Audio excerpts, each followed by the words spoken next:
Hi friends, welcome to our channel. நம்ம channel subscribe பண்ணாதவங்க பண்ணிக்கோங்க. வாங்க வீடியோக்குள்ள போகலாம்.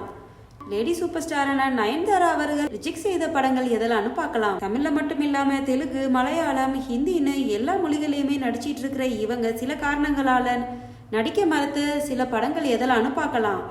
ஃபர்ஸ்ட் பையா படம். லிங்குசாமி அவர்களுடைய இயக்கத்துல கார்த்திக், தமன்னா இவங்க 2 பேரும் நடிச்சு ரிலீஸ் ஆன படம் தான் பையா.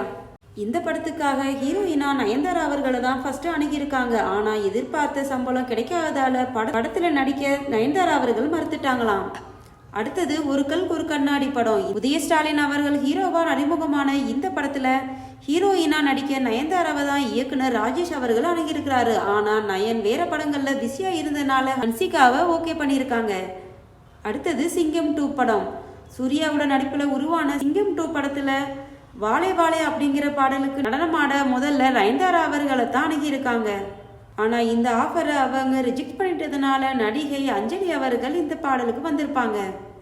அடுத்தது தி லெஜெண்ட் படம். ஆமாங்க, லெஜெண்ட் சரவணன் அவர்கள் ஹீரோவா நடிச்சு அறிமுகமாகி ரிலீஸ் ஆன படம் தான் தி லெஜெண்ட் படம். இந்த படத்துல லீட் ரோல நடிக்கிறதுக்கு நயன்தாராவை தான் அணுகியிருக்காங்க. ஆனா அவங்க நடிக்கவே முடியாதுன்னு ஸ்ட்ரிக்டா சொல்லிட்டதா தகவல்கள் வெளியாகி இருக்குது. அடுத்தது திருச்சிற்றம்பலம். தனுஷ் அப்புறம் நித்யா மேனன் அவர்கள் நடிப்புல வந்த திருச்சிற்றம்பலம் படத்துல முதல்ல நயன்தாரா அவர்களை தான் நடிக்க அணுகியிருக்காங்க. ஆனா அவங்க ரிஜெக்ட் செய்ததுனால நித்யா மேனன் அவர்கள் நடிச்சிருந்தாங்க. அடுத்தது சென்னை எக்ஸ்பிரஸ் படம். ஆமாங்க, ஷாருக்கான், தீபிகா படுகோன் அவர்கள் நடிப்புல உருவாகி இருந்த சென்னை எக்ஸ்பிரஸ் படத்துல பாடலான 1 2 3 4 அப்படின்ற பாடல்ல முதல்ல நயன்தாரா அவர்கள் தான் ஆட இருந்ததாம். ஆனா அவங்க ஆட மறுத்ததுனால பிரியாமணி அவர்களுக்கு இந்த சான்ஸ் போயிருக்குது. தென்னிந்தியாவிலேயே அதிகமான சம்பளம் வாங்குற நடிகைகள்ல ஒருத்தர நயன்தாரா இருந்துட்டு வராங்க. இவங்க ஒரு படத்துக்கு 8ல இருந்து 10 கோடி வரைக்கும் சம்பளம் வாங்குறதா சொல்லப்படுது. ஓகே ஃப்ரெண்ட்ஸ், இது மாதிரியான அப்டேட்ஸ்க்கு நம்ம சேனல் சப்ஸ்கிரைப் பண்ணிக்கோங்க. தேங்க்ஸ் ஃபார் வாட்சிங்.